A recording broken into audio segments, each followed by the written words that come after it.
पति पत्नी काफी दिनों के बाद आज एक साथ बैठकर चाय पी रहे थे क्योंकि आज उनकी शादी की 25वीं सालगिरह थी। पहले की तरह वह अब साथ में समय बिताते नहीं थे, ज्यादा साथ में एक दूसरे के पास बैठते नहीं थे। पता नहीं किन कारणों से उन दोनों के बीच की दूरी बढ़ती ही जा रही थी।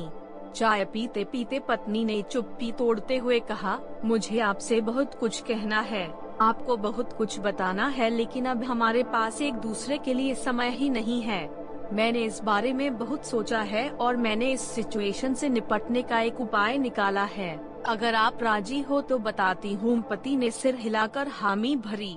पत्नी ने टेबल के ड्रॉर से 2 डायरी निकाली और बोली, मैं यह 2 डायरी लेकर आई हूँ, एक आपके लिए और एक मेरे लिए।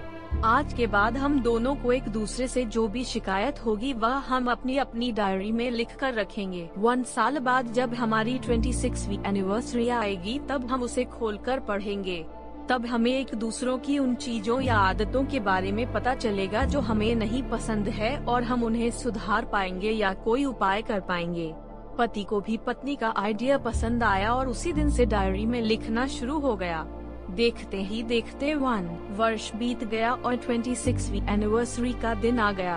पति पत्नी दोनों ही डाइनिंग टेबल पर बैठकर चाय पी रहे थे और पास में दोनों की अपनी अपनी डायरी रखी हुई थी जो उन्होंने एक दूसरे के साथ बदल दी। चाय खत्म करके पहले पति ने पत्नी की डायरी पढ़नी शुरू की। उस डायरी में काफी सारी शिकायतें थी, जैसे कि आज होटल में ले जाने के लिए वादा किया था लेकिन फिर भी नहीं लेकर गए। आज मेरे मायके से मेहमान आए थे, उनके साथ पति ने अच्छे से बात नहीं की। कितने महीनों बाद आज मेरे लिए साड़ी लाई लेकिन पुराने डिजाइन की। आज मेरे सीरियल देखने के समय पति ने चैनल बदलकर न्यूज चला दी। आज गीला तौलिया सोफे पर छोड़ दिया। ऐसी कई सारी शिकायतें थी। डायरी को पढ़ते पढ़ते पति की आंखों में आंसू आ गए।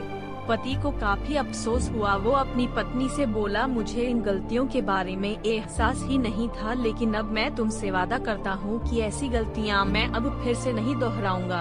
अब पत्नी ने पति की डायरी खोली। पत्नी ने डायरी के कई सारे पन्ने पलटे लेकिन वह पूरी तरह से खाली थी। कहीं पर भी एक शब्द भी नहीं लिखा था। पत्नी बोली, आपने तो डायरी में कुछ लिखा ही नहीं है। पति बोला, आखिरी पन्ना देखो, मैंने उसी पर लिखा है। उस पन्ने पर लिखा था, तुमने मेरे लिए और मेरे परिवार के लिए इतने सालों में जो त्याग किया है और हम सबको जितना प्यार दिया है, उसके आगे मैं तुम्हारे खिलाफ इस डायरी में कुछ भी नहीं लिख सकता। और इससे भी जरूरी, मुझे कभी तुम में कोई कमी देखने की इच्छा हुई ही नहीं। ऐसा नहीं है कि तुम में कोई कमी नहीं है, लेकिन तुम्हारे प्यार, समर्पण और त्याग के आगे तुम्हारी कोई भी कमी बहुत छोटी है।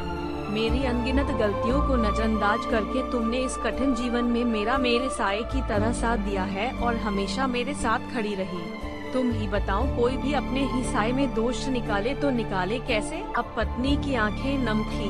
पत्नी ने पति के हाथ से अपनी शिकायतों की डायरी ले ली और उसे जला दिया। पति पत्नी का रिश्ता एक दूसरे पर विश्वास पर टिका होता है और उसी से वह मजबूत होता है। उम्र के एक दौर में पति पत्नी को एक बात अच्छे से समझ लेनी चाहिए कि एक दूसरे में गलतियां और कमियां निकालने के बजाय अगर यह याद रखा जाए कि उसके साथी ने उसके लिए कितना त्याग किया है तो इससे उनका रिश्ता और भी ज्यादा मजबूत ही होगा। दोस्तों, छोटी सी इस कहानी को लिखने के पीछे मेरा प्रयास है कि इन दिनों पति पत्नी में बढ़ते जा रही दूरियां कम हो सके और खासकर गलतफहमियों की वजह से या सिर्फ बात न करने की वजह से बढ़ती जा रही दूरियों को आराम से शांति से बैठकर बात करके कम किया जा सकता है या खत्म भी किया जा सकता है।